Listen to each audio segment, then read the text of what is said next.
In this video, we're diving into the significant impact of The Last of Us on popular culture, as well as its artistic and social achievements. It's hard to overstate the importance of a series like The Last of Us. It doesn't need much praise from us. It has naturally established itself among the best and most influential titles in gaming. Whether we love it or not, its impact is undeniable, resonating through various media forms. In this video, we won't just discuss The Last of Us in the context of video games or television adaptations. Instead, we'll explore why the name The Last of Us holds such significant weight in popular culture, and how it leaves a lasting impression in every medium it touches. Among all entertainment mediums, few have reached the heights of The Last of Us. From the outset, it was recognized as a groundbreaking and astonishing game. It later evolved into a bold and acclaimed sequel, and eventually it was adapted into a live-action series that broke the cycle of unsuccessful video game adaptations, garnering widespread acclaim. This remarkable series has captivated millions, weaving a narrative of love, loss, survival, and the essence of humanity, one that resonates just as powerfully on consoles as it does on screen. When Naughty Dog released The Last of Us in 2013, it truly became a game-changer, setting new standards for the industry. The unique blend of cinematic storytelling, immersive gameplay, and complex characters distinguished it from other titles that often prioritized excitement over emotional depth. Players formed a connection with Joel, a grieving father hardened by years of loss, and Ellie, a brave and resourceful teenager who unexpectedly becomes his companion. Joel is a solitary and unlucky man who finds himself with no respite after a viral outbreak plunges Texas into chaos. As people flee from flesh-eating monsters, he suffers an unimaginable loss when his daughter is killed by government forces. This traumatic event is one of the pivotal reasons why this video exists, and we'll delve into it further. The narrative paints a picture of a post-apocalyptic America ravaged by a cordyceps outbreak, transforming humans into terrifying zombie-like creatures. Yet the true danger lies within the survivors, individuals grappling with their darkest instincts in the face of societal collapse. Joel and Ellie's journey across the country is both heartbreaking and beautiful, filled with moments of sorrow and unexpected joy. The game quickly became unforgettable, earning over 200 Game of the Year awards. Its success redefined the potential of video games as a storytelling medium, demonstrating that they could compete with films and novels in emotional depth. The influence of The Last of Us is evident in many subsequent titles, as many games sought to emulate its emotional storytelling. While violence is prevalent in the world of video games, The Last of Us approaches this theme differently. Action is portrayed as something to be avoided. Joel's hand trembles on the trigger, and a single unintended shot in a world where every kill is accompanied by profound suffering can lead to the player's demise. In a genre often characterized by a disconnect between action and narrative, the serious cinematic moments in The Last of Us strive to maintain a sense of realism amid the violence. The camera angles in The Last of Us often focus tightly on the characters, framing not just the enemies, who include the infected, as obstacles, but as tragedies in their own right. This approach resonated well with players, helping the game sell around 20 million copies on Sony's PlayStation consoles. It also spawned a limited comic series and a successful sequel. Now, The Last of Us has been adapted into a popular series on HBO, featuring Pedro Pascal as Joel. This latest adaptation adds to a collection of dark and critically acclaimed television shows. Even if the second season doesn't quite match the quality of the first, its success is undeniable. Much of the excitement surrounding the HBO series before its release wasn't merely due to the reputation of Craig Mazin, the architect behind the acclaimed Chernobyl, or the tumultuous history of poor adaptations of video games in film and television. The primary reason lies in how The Last of Us has always felt like a mission statement, treating its audience as mature individuals. The game aimed to prove that high-budget action games, often labeled as AAA titles, can effectively convey heavy themes and a sense of narrative significance, pushing the boundaries of storytelling and atmospheric immersion. The Last of Us raises ethical questions about choice, or the lack thereof, in interactive entertainment, challenges traditional notions of masculinity in gaming, and ultimately demonstrates that a teenage girl can be the hero in a genre often dominated by stereotypical male figures. It does all of this while respecting the audience's capacity for decision-making. Neil Druckmann, the writer and creator of both the game and the series, proudly discusses how The Last of Us reshaped boundaries in the industry, both in terms of diversity and its encouragement for players to feel the intensity of pain and suffering. Reflecting on the emotionally charged opening moments of the game, Druckmann notes, "We've rarely seen the death of a child depicted in a video game. It was a significant taboo. Unlike in Grand Theft Auto, where children are absent, if we're telling a story about a parent's love for their child, we must confront the deepest fear of parents, the potential harm to their children, and we illustrate that through the opening sequence. Our approach was to make it as realistic and documentary-like as possible." The Last of Us is a rare game that attempts to step back from constant action, allowing Ellie to question Joel about life before the apocalypse. Did he ever visit coffee shops? Had he stayed in a luxury hotel? What kind of music did he have on his old cassette tapes? Depending on how one plays, there could be as much as a 2-hour gap between action sequences. At the time of its release, no high-budget action game had shown this level of patience. Druckmann explains, "The time is ticking. The longer you stray from the main threads, the more likely players will become frustrated, so you can't afford to deviate for too long. You need to return to the core action. The Last of Us is an action game, and much of that action is violent. The further we stray from that, the more tension builds, and players might abandon the game altogether." Bruce Straley, the lead developer of The Last of Us and one of the key creators of its world, has shared important insights about the game. He states, "Our goal was to ensure that players never felt they could relinquish control. Our ambition was immense and we were idealistic. Whenever Neil and I discussed the world and the characters, there was a special energy between us as we contemplated the kind of experience we wanted to create. This was a game we hadn't played before but wanted to experience ourselves.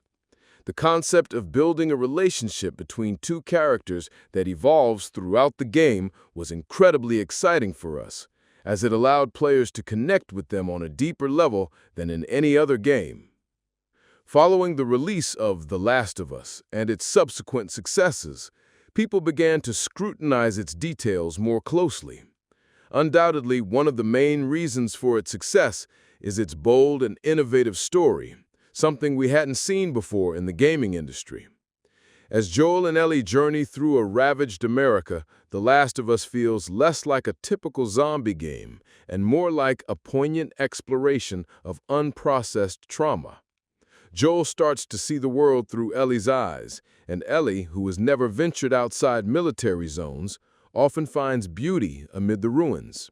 She focuses more on life and survival than on the horrors of America, and the game begins to take on a hopeful tone as the control shifts between Joel and Ellie.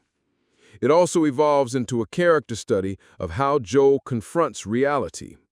The narrative leads players to a point where they can empathize with both possible decisions Joel faces: to accept Ellie's death for the sake of humanity's salvation, or to save her at the expense of creating a vaccine. Neil Druckmann, the writer and creator of both the game and the series, reflects on the story, saying, "We had a general concept for the story and some conceptual sketches, and our plan was to show it to a group of players to gauge their reactions. They hated the story. They said, 'You expect me to escort a 14-year-old girl across the country? My sister is 14 and she's a handful. I don't want to play this game.' The advantage of working with PlayStation and Naughty Dog is that they trust us completely and give us the time we need to resolve these issues. That meant we had to create Ellie in a way that didn't make her resemble a typical annoying teenager, which was no easy task. Next, we'll explore the reasons that have made the story of The Last of Us one of the most unique and groundbreaking narratives in the gaming industry. The Last of Us succeeds in crafting characters that feel genuine, an achievement that very few games have accomplished. Although the main storyline is relatively straightforward, placing these realistic characters in believable situations and allowing them to act according to their motivations creates a complex and profound meaning with simple elements shaping that complexity.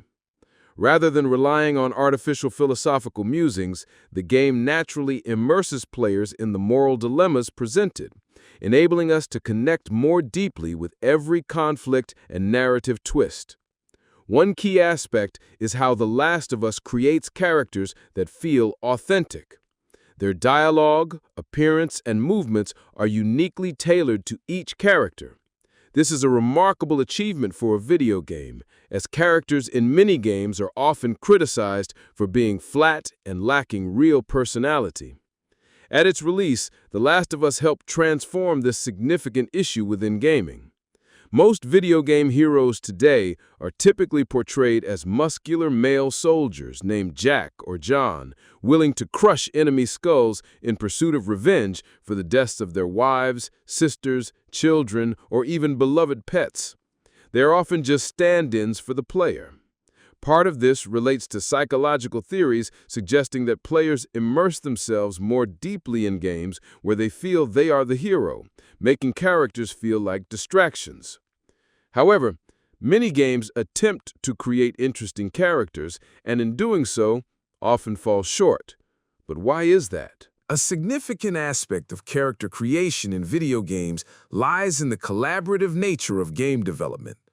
In the case of AAA titles, this collaboration often involves a massive team. If you're a writer responsible for detailing a character, you can craft their entire persona in your mind, their appearance, mannerisms, interests, and more. Every detail can be translated into the game. However, in high-budget video games, character development is a collective effort involving directors, writers, voice actors, artists, animators, and others. To create a realistic character, there must be a cohesive vision among all these contributors, ensuring that everything aligns in the final product. This complexity can lead to significant challenges in character development across many major studios. When a studio successfully creates a well-rounded character, such as Joel, Kratos, or Arthur Morgan, it often garners widespread acclaim. Another challenge is player control. Characters have their own motivations and desires, yet the players have the freedom to make choices that can diverge from those motivations. For instance, a player might decide to run over as many characters as possible while riding a motorcycle, even though the character in the game would never do such a thing. In these scenarios, the character loses the weight, authenticity, and dialogue they had during cinematic moments. To create consistent and well-developed characters, it's essential to limit the actions players can take. But this approach is often unpopular, as players typically want the freedom to make choices. This is why Joel Miller is such a beloved character. He embodies the archetype of the rugged man seeking revenge. However, what elevates him beyond this stereotype are the small details that give him depth. For instance, the way he touches his broken watch, his aggressive fighting style, and his explosive anger when discussing his lost daughter all contribute to a character that players can genuinely believe in. I also want to touch on the portrayal of women in The Last of Us. The representation of female characters in video games has become a contentious issue, and while I won't delve too deeply into it, the prevailing pressure from various movements has been to portray women as strong. Unfortunately, many games struggle to strike a balance between the two extremes of this spectrum. On one end, you have the defenseless princess who needs saving, a trope that is prevalent in many Nintendo games. On the other end, there are women portrayed as utterly invincible, like Nadine in the Uncharted series and Aloy in Horizon Zero Dawn. This dichotomy often leaves little room for nuanced portrayals of female characters, making the well-rounded representation seen in The Last of Us all the more noteworthy. The game manages to navigate these complexities, presenting characters that feel authentic and relatable, reflecting the diverse experiences of women in a post-apocalyptic world. Fortunately, The Last of Us skillfully avoids the pitfalls of common character tropes, presenting some of the most compelling female characters in video game storytelling, Tess and Ellie. Tess is weary, cynical, and tough, yet she feels genuinely human. She has deep feelings for Joel and manages to hold on to a glimmer of hope, especially when she begins to believe that Ellie might be the key to curing the cordyceps infection. Tess is capable of experiencing pain, and she doesn't just miraculously escape danger like a stereotypical female character. Ellie, too, is an extraordinary character. She retains a childlike sense of mischief and curiosity. We see how much Joel influences Ellie's development as she gradually becomes tougher and more ruthless. In the Winter chapter, Ellie utilizes many of Joel's combat techniques, showcasing how she has learned valuable skills from him. Her character growth is impressively executed and undeniably impactful. Now that we've discussed the characters, let's move on to an important aspect. The Last of Us creates complexity by placing its characters in situations that feel genuinely plausible. The truth is, while the overarching storyline and setting may seem cliché on paper, just two words, zombie apocalypse, and a man meant to be the world's hero, the actual experience of the story is anything but typical. The characters are crafted so realistically, and the situations they face are so tangible and emotionally charged that players can easily connect with them. One of my favorite moments in the game occurs at the beginning of the Winter chapter, when Ellie attempts to hunt a deer with a bow and arrow. This scene is quiet and serene, yet it is filled with tension and sadness. It captures the essence of survival and the desperate need to find something to eat to make it through another day. Then, David enters the scene. David is often regarded as one of the most despicable villains in video game history. Unlike typical villains who declare, "I want to destroy the world," David is cunning, manipulative, and deceitful, much like the real-life individuals who inflict harm on others. His attempts to ease Ellie's doubts while slowly moving closer to her are unsettling for both the audience and the characters, especially when we realize his true intention is to make Ellie his pet. This scenario elevates the narrative beyond a standard post-apocalyptic story, transforming it into something unique that compels the audience to engage with the characters' dilemmas. Finally, we arrive at a crucial theme regarding the narrative and characters in this universe. After examining the characters and the situations they find themselves in, we see that The Last of Us poses questions that challenge our moral foundations as viewers. It prompts us to reflect on whether we, too, might not be the noble individuals we believe ourselves to be. We may think we make the right and ethical choices, but if we were placed in similar situations, could we become cowardly, unethical, or even worse? Questions arise. Would I have done the same? Did Joel make the right choice?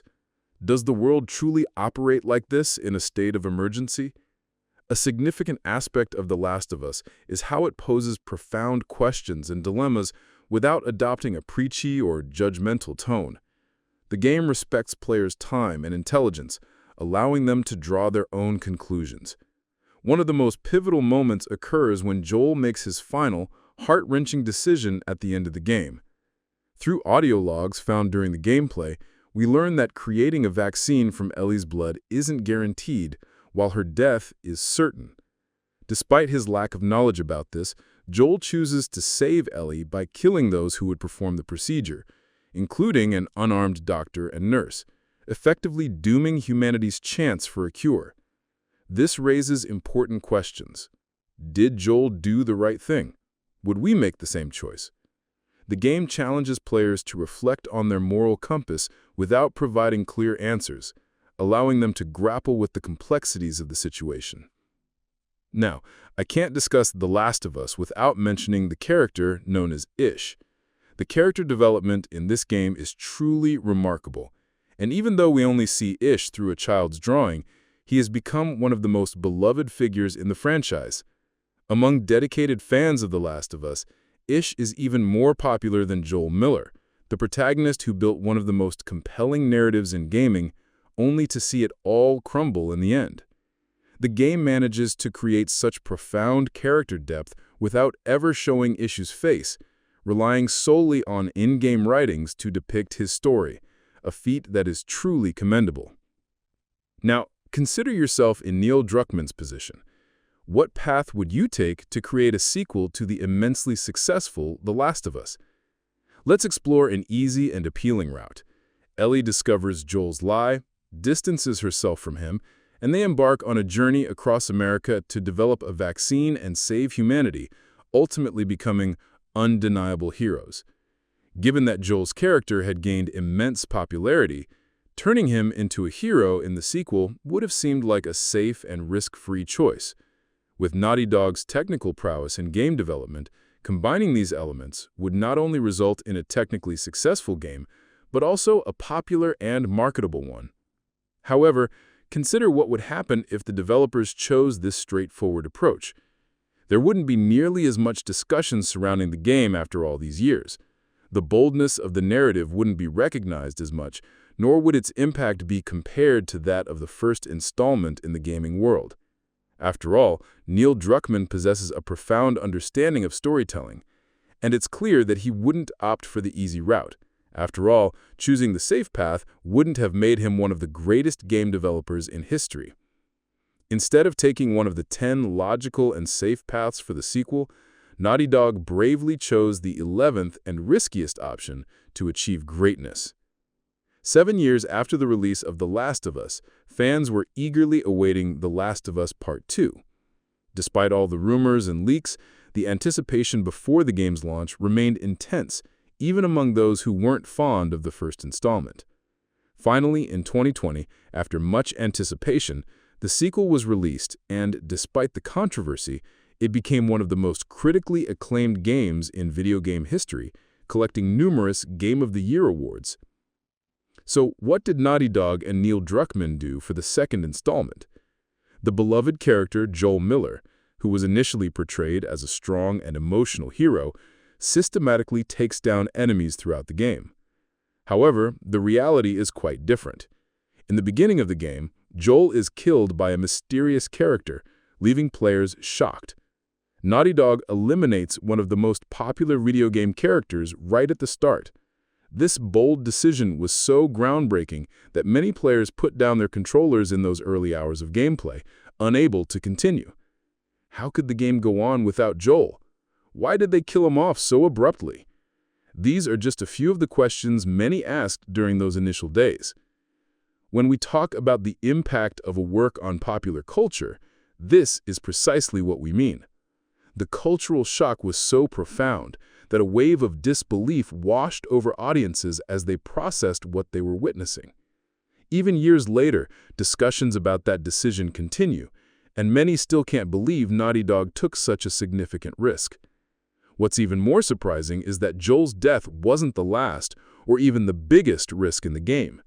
Many players had no idea what else awaited them. The game introduces a mysterious character who kills Joel, and many players are left reeling. They are forced to not only follow this new character, Abby, but also to form a connection with her. This is where Naughty Dog truly shines. One of the key literary features of the game is its non-linear and multi-voiced narrative structure. The story begins from Ellie's perspective, allowing players to experience her anger as they take control of her character. Gradually, the narrative shifts to Abby, who is initially depicted as an antagonist, but whose humanity, motivations, and suffering are revealed as the story progresses.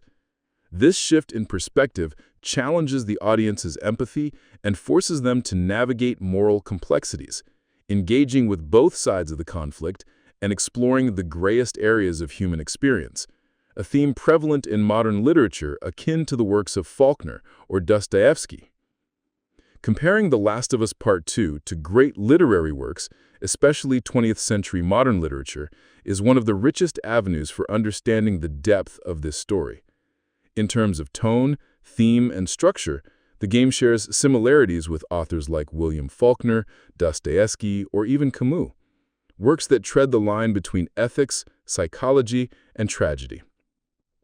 For example, just as Faulkner divides the narrative in As I Lay Dying among various characters to expose the internal conflicts and diverse perspectives within the story, The Last of Us Part 2 employs a similar multi-voiced structure by alternating between Ellie and Abby's viewpoints. This approach not only examines the narrative from multiple angles, but also transforms empathy into a more complex and undoubtedly more genuine element. Just as in Faulkner's novels, where the truth is multifaceted, the story of The Last of Us makes simplistic judgments impossible. From an ethical standpoint, this game can be likened to Dostoevsky's Crime and Punishment, where the central question isn't about who is good or evil, but rather under what circumstances we might find ourselves making similar choices. The characters who resort to violence are not merely villains. From an ethical standpoint, this game can be likened to Dostoevsky's Crime and Punishment, where the central question isn't about who is good or evil, but rather under what circumstances we might find ourselves making similar choices. The characters who resort to violence are not merely villains, they are individuals grappling with grief and guilt, deserving of understanding. This focus on the psychological and moral intricacies in The Last of Us Part 2 is particularly pronounced, especially as players confront the decisions made by Ellie and Abby, questioning whether there are even clear definitions of right and wrong. Even traces of Camus and the concept of absurdity can be found in The Last of Us. This world is one where clear answers are elusive, and characters, despite their efforts to find meaning, become trapped in moral and emotional dead ends. Moments like the game's conclusion, where Ellie places her trembling hands on a guitar, a poignant metaphor for her life, illustrate a dignified acceptance of futility. This game challenges us to experience rather than judge, prompting us to ask questions instead of simply seeking answers. These inquiries can fundamentally alter our understanding of moral and behavioral themes. Before we discuss the series, The Last of Us, we should consider how many successful adaptations from video games to film and television there have been up until now. 1, 2... The number barely reaches a handful, which put The Last of Us series in a precarious position before it even aired. However, there were several factors that instilled hope for a quality production. Chief among them were the creators of the series, Neil Druckmann, the director of the games, and Craig Mazin, the creator of the highly acclaimed miniseries Chernobyl. Knowing that such talented individuals were at the helm gave us confidence. On the other hand, we understood that the series would largely remain faithful to the game's narrative, and we didn't expect to see significant deviations. Any differences would likely stem from the inherent contrasts between video games and television, where certain game elements may not be feasible to adapt. Additionally, the casting of Pedro Pascal as Joel Miller was quite promising. Meanwhile, Bella Ramsey's casting as Ellie, despite sparking some controversy, cannot overshadow the fact that she is an incredibly talented actress, earning praise from critics for her performance in the first season. The ongoing discussions and challenges surrounding the second season are entirely valid. The impact of The Last of Us in the world of video games was such that many people purchased Sony consoles just to experience it. This phenomenon solidified its place in the popular culture of gaming, and following the release of the second installment, the game's influence remarkably increased. The sequel has had such a significant effect on PlayStation sales that even today, it remains the only exclusive title that has been out for more than a couple of years and is still not available on the PlayStation Plus service. Many people not only continue to buy this game, but are also willing to invest in new Sony consoles to experience it. While the impact of The Last of Us series may not be directly comparable to its video game counterpart, it has nevertheless resonated strongly with audiences. Many who were previously unaware of the series, or those who don't typically engage with video games, found themselves drawn to watch it. This demonstrates how The Last of Us has made a significant mark on popular culture, both in the gaming medium and in television. Undoubtedly, The Last of Us is considered one of the most influential series in video game history, which is why it has left such a lasting impression on television. Whether we love it or dislike it, we cannot deny the profound impact The Last of Us has had on popular culture. Its influence is felt across these mediums, whether we acknowledge it or not. Thus, we can appreciate the philosophical themes within these games. We don't need to argue about what is good or bad. Instead, we can enjoy these works together and form our own interpretations. If someone's opinion differs from ours, that's perfectly fine. Everyone can derive their own enjoyment or dislike from these narratives. Lastly, it's essential to remember that all these works are merely products designed to entertain individuals across various mediums. Nothing more, nothing less. We can savor the intricacies and messages they convey, or choose to overlook them, all while refraining from judging others' decisions regarding these topics. If you believe in honest gaming analysis that respects your intelligence, the best way to support the channel is by subscribing and hitting the bell. Let's keep the industry accountable together.